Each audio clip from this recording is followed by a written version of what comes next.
Hey guys, Chris Fix here, and today I'm going to show you how to replace your leaf springs, your leaf spring shackles, and your leaf spring mounting brackets in your truck or SUV. Basically any vehicle that uses leaf springs. After you're done watching this video, you'll be able to replace all of this at home and save yourself a ton of money. I'm also going to show you how to replace the leaf spring bushings because most of the time your leaf springs are good. The only time they're not good is if they're physically damaged, like if they're rusted out or if your suspension is sagging. In those cases, you will have to replace the leaf spring, but most cases you just need to replace the bushing, and in order to do that, you press the old bushing out and you press the new bushing in. Easier said than done, but I have a lot of tips and tricks. I'll show you how to do that so you can get that done properly. And finally, I'm going to show you how to undercoat the vehicle because there is a lot of rust down there. That's the reason why my mounting bracket snapped and damaged the leaf spring. So we're going to remove the rust, undercoat it, and it's going to make it last a long time, a lot longer than stock. And speaking of stock, check this out. That right there is level. You can see the truck is tilted back to that corner, and here is why.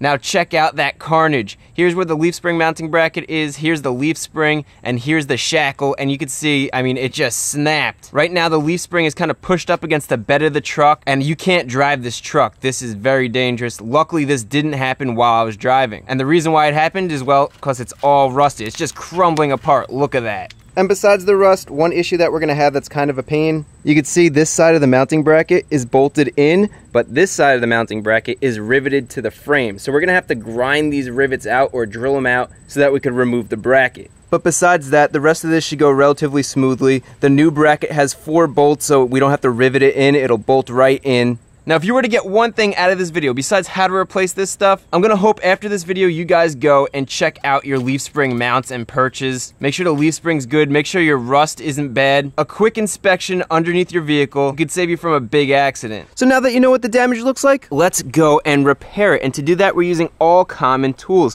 We're gonna be using a ratchet, some sockets, and a wrench.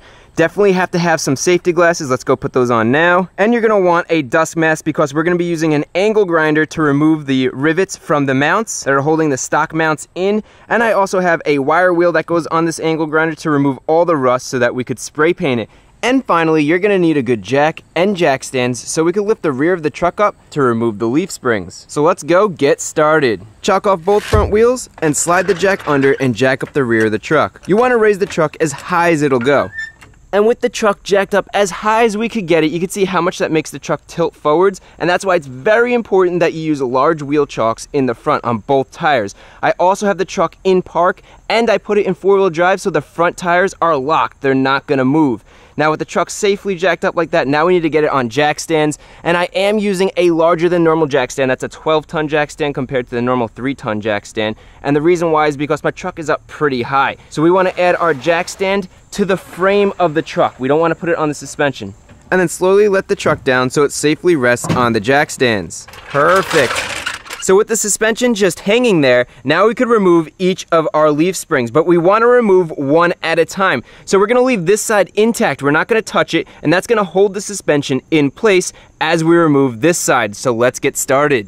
And I'm going to start by removing all 5 lug nuts so we can get the wheel out of the way. And that gives us access to our leaf springs. Now the leaf springs are held in at 3 different locations. We have a front mounting bracket, we have the mounting bracket here that holds it to the axle, and then we have that rear one that's broken, which we don't have to disconnect because it disconnected itself with all that rust. So all we have to do is disconnect this one and that one, and let's start right here. So let's remove the 4 nuts. We'll get this first one, and just as I figured, this one is tight, and that's why I like these extendable ratchets. It gives us more leverage to break this nut free. Beautiful. So now we want to break the rest of the nuts free. And then loosen them by hand and remove the U-bolt from the axle.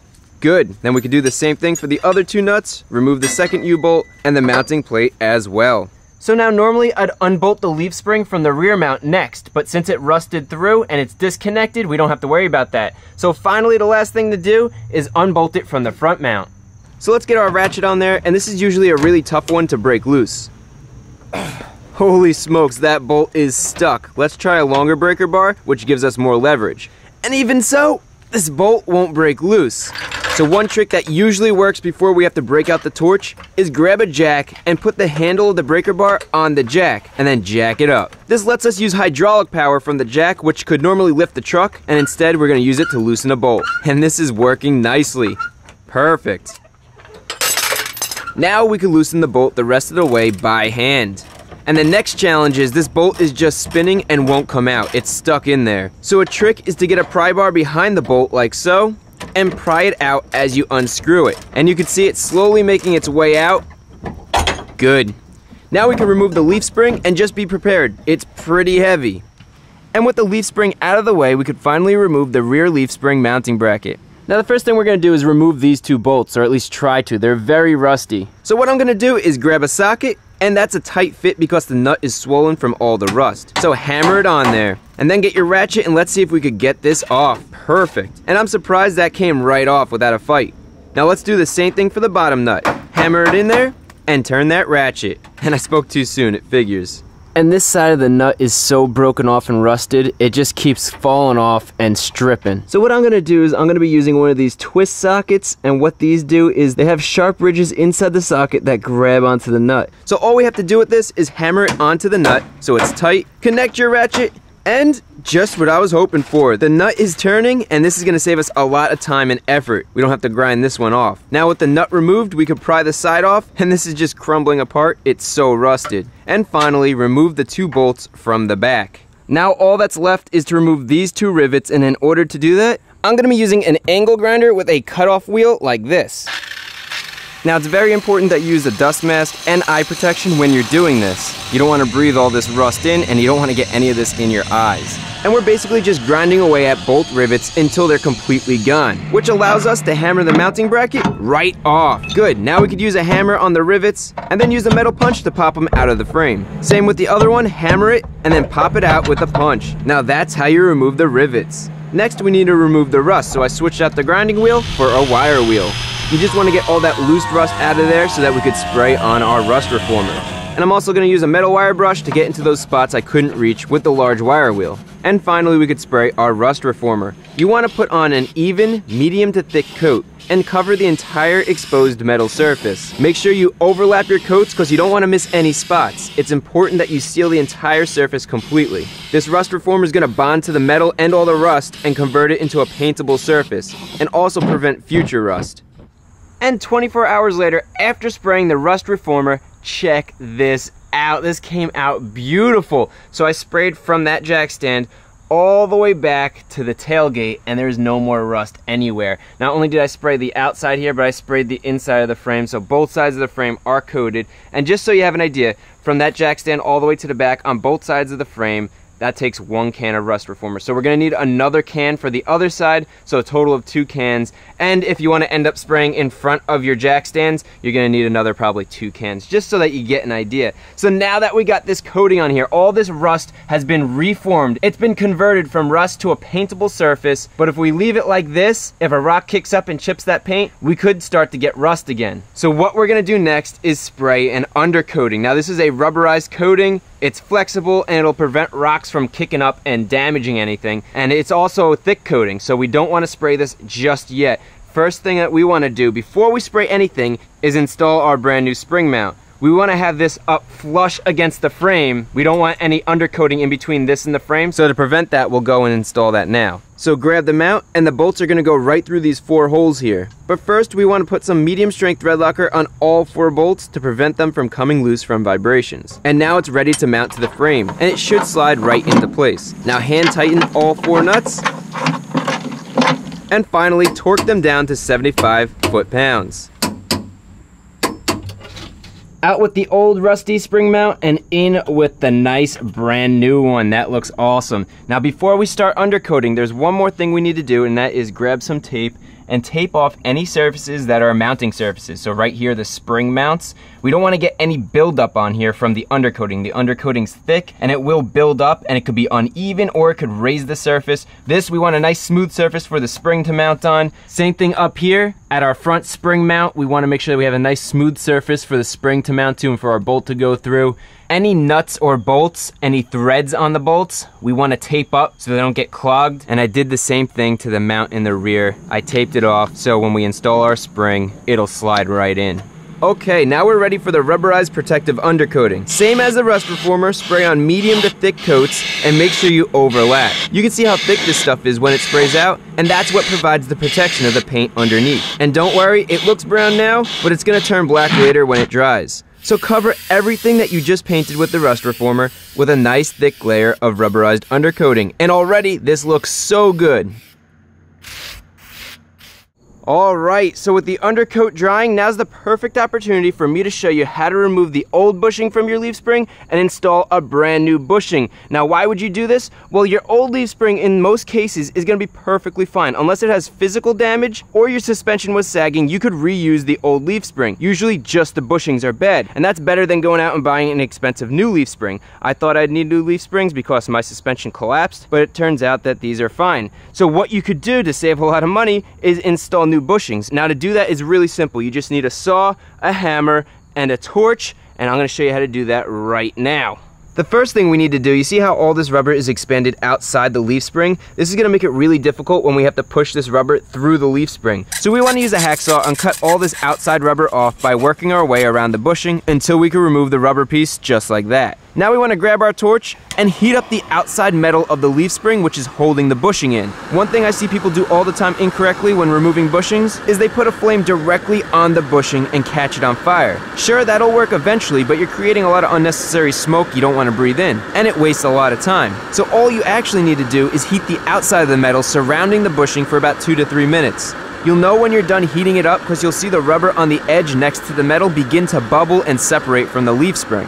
Once the bushing separates, shut the flame and get a socket that fits the inside diameter of the bushing and hammer the bushing out. And while it's still very hot, use a metal wire brush to clean the rest of the rubber out that's stuck to the inside so we have a smooth, clean surface to install the new bushing into. Now in this case, we only have a rubber bushing with a metal sleeve on the inside, but on some bushings we have a metal sleeve on the outside, and that metal sleeve will get stuck inside here. In that case, you get a saw and remove the blade and reattach it so you could saw through the thin outside metal case of the bushing. Once you cut through the metal, remove the saw, then you get a chisel or a screwdriver or something and just hammer out right on the edge of this metal piece to knock it out, and it's that simple. Now luckily my bushing is just a rubber bushing with a metal insert, so we don't have to do that. All we need to do is make sure the inside's clean, and then we could install our brand new bushing. Since this is still hot, the metal is expanded, so it'll make pushing this bushing in easy. Spraying a little bit of lubricant on here like silicone will help the new bushing slide in easily. Then we could carefully tap the bushing to get it started, and once it's in, get a socket that fits on the outside metal shell of the bushing and hammer it in the rest of the way until the bushing surface is level with the leaf spring surface. So there you go, out with the old broken bushing and in with the brand new one. It's that easy to do, it's very cost effective, and once you get both of the new bushings in, we could finish up the job and install the leaf spring in the truck. So going back under the truck, look at this undercoating. This came out awesome. It coats everything so it looks good and so it protects the metal so it won't rust again. Now with that all done and dry, we can install the leaf spring, and we want to install the shackle first, and we want to do this when the leaf spring is off the truck so we have a lot more room to work. Now this is the stock shackle, and I do want to do a little bit of an upgrade. This is a shackle from a Chevy or a Dodge, and if you look at the difference between these two, the Chevy and Dodge one is a lot beefier. It's thicker, the welds are better, and it's a lot longer. So what that's going to do is that's going to allow us to either pick the stock ride height, or if we move the bolts here or here, we could lift the truck in the rear. So with the stock shackle, it would install just like that. Now with the aftermarket one, we can install it at the exact same ride height, but I'm going to lift it up just a little bit so we have a slight increase in the lift of the truck. So we'll add our bolt. With the bolt in, add a little bit of medium strength thread locker since this is a high vibration area. And you want to hand tighten this nut. You don't want to tighten it down all the way. You don't want to torque it just yet. There's a bushing here and a bushing here, and anytime you have bushings on suspension components, you want the suspension to be loaded before you torque down the bushings. So we're going to wait for this, and we're going to install the leaf spring right now. So we'll get the leaf spring mounting block that the spring sits on and put it in place. And now we could go and install the leaf spring on the axle. One thing to note, some leaf springs are directional, meaning they have a long side and a short side. And on my truck, you want to install the long side towards the back. So always double check with the leaf spring on the other side of the truck to make sure you're installing it in the correct direction. Next, we can install our U-bolts and our mounting plate. And if you take a look at the mounting plate, it says fore and aft. So we want to make sure that we set that up exactly how it says to. And it looks like the mounting plate isn't going to fit. So since this is an aftermarket spring, this nut is just a little bit too big to fit in this hole. So I'm gonna use a file and file away some of the material in the hole, and hopefully, perfect. That gave us the extra clearance. Now we can get our U-bolts in. They just go under the axle, and then it should slide through those holes. Same thing with the other one, under the axle and through the holes. Now I'm gonna add a little bit of medium strength thread locker right to the threads, and then get these nuts started onto the bolt. Now we want to tighten all these nuts evenly, so tighten each one down a little bit at a time. So tighten the nuts on one U-bolt, and then go over and tighten the nuts on the other U-bolt, and keep tightening them back and forth. Then we can torque all 4 nuts down to 80 foot-pounds. Beautiful. Now it's important that this is nice and flat, and the easiest way to check that is to look at the thread height on these bolts. All 4 bolts are about the same height. If one bolt was up a lot higher than all the rest, undo the nuts and retighten it so each one is even. It's important that this is nice and flat so you have a good flat surface that it's mounted onto. Now that this is good, let's go and bolt up the rear shackle. Get the shackle in place and slide the bolt through the hole, then get the nut and tighten the bolt into the nut. So with that bolt tightened down but not torqued, both of these bolts still need to get torqued. Next, let's go to the front of the leaf spring and get that bolt aligned and pushed into place, and then tighten that down. And just in case you didn't notice, I used all brand new fasteners because the old fasteners were rusted and because the threads were messed up. If you're gonna do this job, you might as well do it right while you're in here, get new fasteners. Plus, I don't trust these because of all the rust, they could fail on you. So with all the bolts loosely tightened, we now want to jack up the rear of the suspension so the leaf springs are loaded with the entire weight of the truck. So get the jack under there and lift the suspension until the truck barely lifts off the jack stands. Then you know the full weight is on the suspension. And then we can torque down both rear bolts on the shackle to 80 foot-pounds. Good. And torque down the front bolt as well to 80 foot-pounds. And there we go. We are done installing the leaf spring on this side, so now let's go do the other side.